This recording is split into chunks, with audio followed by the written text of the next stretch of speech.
Bonjour, je me présente, donc Yann Lenevé, je suis le dirigeant de la société Baudry, je suis le président du réseau Alista.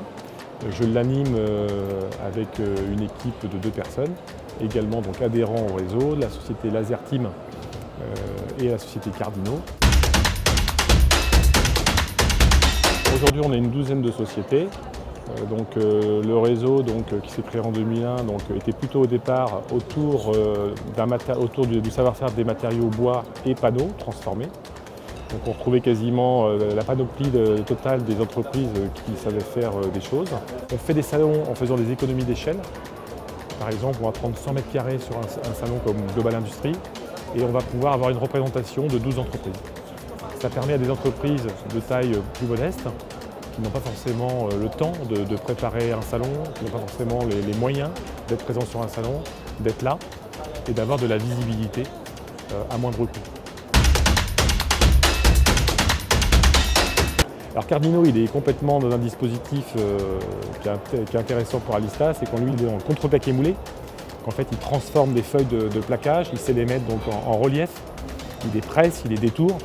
Aujourd'hui, on n'a pas ça.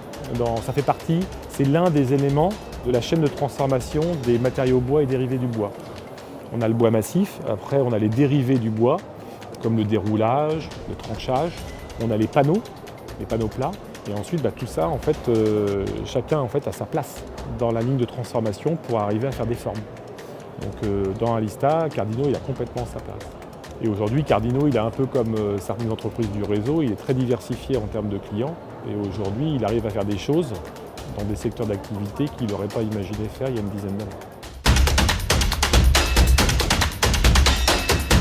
Dans le cadre d'Alista, c'est d'associer d'autres matières nobles avec le bois. Le challenge aujourd'hui qu'on a souvent maintenant dans l'industrie de l'ameublement par exemple, ou de l'agencement, c'est que les challenges par les designers ou les décorateurs sont de plus en plus élevés pour de plus en plus associer les matières comme si la matière ne faisait qu'un.